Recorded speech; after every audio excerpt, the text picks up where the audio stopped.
Hello friends, स्वागत है आपका हमारे YouTube channel agriculture smart study पर। आपके फ्रेंड ग्रुप में रिलेटिव्स में जो कोई भी डेयरी साइंस की तैयारी कर रहा है उसको ये क्लास शेयर ज़रूर कर दिया करिए ताकि वो भी पढ़ सके और आने वाली एग्जाम्स के लिए तैयारी कर सके। तो चलिए स्टार्ट करते हैं आज की class. Question number first is adulterants of milk that are detrimental to human health are. मतलब इनमें से कौन सा एडल्ट्रेंट्स है जो मिल्क का कौन सा एडल्ट्रेंट्स है जो detrimental means harmful to human health, मतलब ह्यूमन हेल्थ के लिए हार्मफुल है। इनमें से कौन सा एडल्ट्रेंट्स है? तो correct answer is option B, pesticide adulterants जो है, अगर मिल्क में एडल्ट्रेशन पेस्टिसाइड का किया जाता है तो वो ह्यूमन हेल्थ के लिए हार्मफुल है, डेट्रीमेंटल है। Next question, water added to milk is detected by checking the. Water, अगर मिल्क में वाटर ऐड किया गया है तो डिटेक्ट किससे करेंगे, किसको चेक करके डिटेक्ट करेंगे, मतलब कैसे पहचानेंगे कि मिल्क में वाटर ऐड किया गया है? तो correct answer is option D, freezing point से डिटेक्ट करते हैं कि मिल्क में वाटर का एडल्ट्रेशन किया गया, वाटर ऐड किया गया है। वैसे वाटर एडल्ट्रेशन के लिए लैक्टोमीटर भी यूज़ करते हैं, लैक्टोमीटर से भी पता करते हैं कि मिल्क में वाटर ऐड किया गया या नहीं, लेकिन जो सबसे अच्छा तरीका है वो है फ्रीजिंग पॉइंट। अगर मिल्क में वाटर ऐड किया गया है तो उसका फ्रीजिंग पॉइंट जो है वो नॉर्मल फ्रीजिंग पॉइंट से कम हो जाएगा। जैसे नॉर्मल फ्रीजिंग पॉइंट कितना होता है? बफेलो मिल्क का होता है 0.549 एंड काऊ मिल्क का होता है 0.547। ये नॉर्मल फ्रीजिंग पॉइंट होता है। अगर वाटर ऐड किया गया है तो जैसे बफेलो मिल्क का है तो उसका 0.549 डिग्री सेल्सियस से कम हो जाएगा, या काऊ मिल्क का है तो 0.547 डिग्री सेल्सियस से कम हो जाएगा। तो हम पहचान लेंगे कि इसमें वाटर ऐड किया गया है।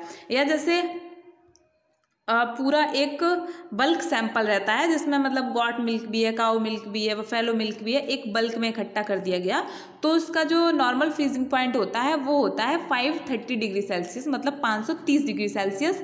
और अगर उसमें वाटर भी ऐड किया गया है तो वो 530 डिग्री सेल्सियस से नीचे आ जाएगा फ्रीजिंग टेम्परेचर। तो ऐसे हम डिटेक्ट कर सकते हैं कि मिल्क में जो है वो वाटर ऐड किया गया है। तो water added to milk is detected by, correct answer is option D, किससे? फ्रीजिंग पॉइंट से। Next question, milk with low total solid will produce what F flavour. मतलब मिल्क में अगर टोटल सॉलिड जो है वो कम है, लो क्वांटिटी में है, तो वो कौन सा ऑफ फ्लेवर प्रोड्यूस करता है? तो correct answer is option A, flat. Milk with low total solid will produce flat of flavor. And next question, milk is the only source of which of the following is nature। मतलब इनमें से क्या है? Calcium, phosphorus, lactose और fatty acid में से क्या चीज़ है जिसका सोर्स मतलब स्रोत जो है वो सिर्फ मिल्क है नेचर में, और कोई चीज़ में कोई भी चीज़ उसका सोर्स नहीं है? तो इसमें कैल्शियम के भी अदर सोर्स हैं एंड फास्फोरस के भी अदर सोर्स हैं, फैटी एसिड के भी हैं। सिर्फ लैक्टोज जो है उसका सोर्स, सिंगल सोर्स है मिल्क। लैक्टोज शुगर जो है वो सिर्फ और सिर्फ मिल्क में है नेचुरली, बाकी किसी में नहीं पाया जाता है लैक्टोज। तो इनमें से मिल्क जो ओनली सोर्स है लैक्टोज का वो है milk. Correct answer is option C, milk is the only source of which of the following in nature? Lactose का। नेक्स्ट क्वेश्चन है, aflatoxin sometime found in dairy feeds are produced by. मतलब aflatoxin जो है वो कभी कभी found in dairy feeds में पाया जाता है, वो किससे प्रोड्यूस होता है? तो correct answer is option C, mould से। मोल्ड से प्रोड्यूस होता है अफ्लाटॉक्सिन। और ये अफ्लाटॉक्सिन है क्या? Aflatoxin is a toxic compound and aflatoxin cause liver cancer and liver damage. ऐसे कभी कभी पूछा जाता है अफ्लाटॉक्सिन जो है इसकी पहचान कब की गई थी या इसकी खोज कब की गई थी? तो ड्यूरिंग 1950, 1960, 1950, 1960 के करीब एक डिजीज़ हुई थी टर्की एक्स डिजीज़, जिसमें मतलब बहुत सी मुर्गियां और बतख जो हैं उनकी डेथ हो गई थी। और कौन सी डिजीज़ हुई थी? Turkey x disease. और उसका जो कॉजेटिव एजेंट था वो था अफ्लाटॉक्सिन, और तब इसकी खोज की गई, किसकी? अफ्लाटॉक्सिन की। और अफ्लाटॉक्सिन प्रोड्यूस किससे होता है? मोल्ड से। मोल्ड से प्रोड्यूस होता है अफ्लाटॉक्सिन। और इसका नाम किससे हुआ था? एस्परजिलस फ्लेवस से। तो इसका नाम भी एस्परजिलस फ्लेवस से रखा गया है, अफ्लाटॉक्सिन। और ये जो मतलब ये जो डिजीज़ हुई थी टर्की एक्स डिजीज़, ये हुई कैसे थी? जैसे ग्राउंड नट जो है, ग्राउंड नट में भी ग्राउंड नट मील्स को जो है उन्होंने बहुत ज़्यादा सेवन किया था इन्होंने, मतलब जो पॉल्ट्रीज थी और जो डकिंग्स थी इन्होंने, और इनके सेवन से इनकी डेथ हो गई थी। और ग्राउंड नट में होता है अफ्लाटॉक्सिन, एस्परजिलस फ्लेवस। एंड मोल्ड क्या होते हैं? मोल्ड क्या होते हैं? मल्टी सेलुलर ऑर्गेनिज्म होते हैं। एंड अगर नेक्ड आइज से हम लोग सिर्फ मोल्ड को नहीं देख सकते हैं, बहुत ज़्यादा उनका साइज जो है वो बहुत ज़्यादा कम होता है, लेकिन अगर इनकी कई वो होती हैं, एक तरह से बोल सकते हैं कई सेल्स होंगी, तो ये माइसीलियम टाइप का दिखता है। एंड कौन सा मोल्ड है? Aspergillus flavus. और अफ्लाटॉक्सिन क्या है? Aflatoxin is a toxic compound and can cause liver cancer and liver damage. Next question, in routine the temperature employed for homogenization of milk. मतलब मिल्क होमोजेनाइजेशन के लिए जो टेम्परेचर यूज़ करते हैं generally वो क्या होता है? Option B is correct, 65 to 70 degree Celsius is the routine temperature employed for homogenization of milk, 65 to 70 degree Celsius.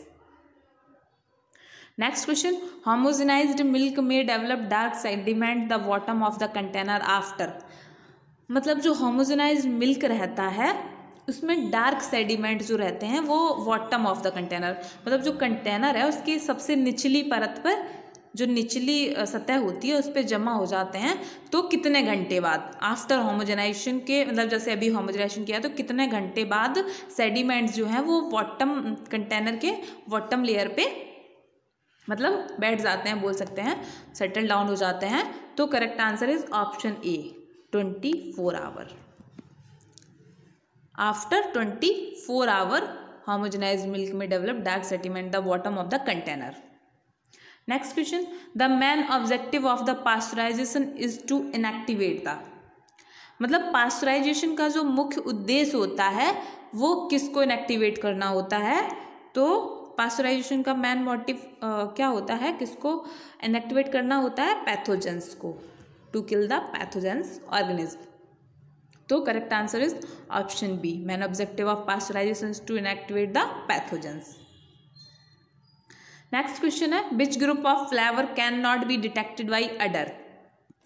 मतलब इनमें से कौन सा फ्लेवर का ग्रुप है जिसको डिटेक्ट नहीं किया जा सकता बाई अडर, मतलब महक से, स्मेल से जिसकी पहचान नहीं की जा सकती। इनमें से कौन सा फ्लेवर है, ग्रुप है जिसकी पहचान स्मेल से नहीं की जा सकती? तो मेटालिक और ऑक्सीडाइज की जा सकती है। फीड गार्लिक ऑनियन हम लोग तुरंत पहचान लेते हैं गार्लिक ऑनियन की स्मेल। एंड हाई एसिड रहेगा तब भी पहचान लेते हैं। बट बिटर एंड साल्टी रहेगा तो स्मेल से नहीं पता कर सकते हैं कि ये बिटर है या साल्टी है। तो इसके लिए हमको जब तक हम लोग टेस्ट नहीं करते हैं, उसका स्वाद नहीं लेते, तब तक सिर्फ स्मेल से नहीं बता सकते कि इसका टेस्ट बिटर है साल्टी है। तो correct answer is option A, bitter and salty. Bitter and salty flavour can not be detected by udder. Next question है, the Babcock test is a rapid, simple and accurate test for. Babcock test जो है एक test है, rapid मतलब जल्दी से होने वाला, simple and accurate. Correct test for किसके लिए है? तो ये है फैट टेस्ट के लिए। एक्यूरेट मतलब किसी चीज़ में हमको फैट देखना है तो उसके लिए यूज़ करते हैं बेबकॉक टेस्ट का। Babcock test developed by Babcock in 1890। कभी कभी ये भी पूछ लिया जाता है बेबकॉक टेस्ट जो है उसको किसने डेवलप करा था? बेबकॉक ने, और इसीलिए इसको नाम दिया गया बेबकॉक टेस्ट। और कब किया था? 1890 में। आज की क्लास यहीं तक, मिलते हैं नेक्स्ट क्लास में। अगर आपको वीडियो पसंद आता है तो हमारे चैनल को लाइक करें, शेयर करें, सब्सक्राइब करें और हाँ, बेल आइकन को प्रेस कर दीजिए ताकि आने वाली वीडियोज़ की नोटिफिकेशन आपको मिल सके। Okay, bye bye, take care.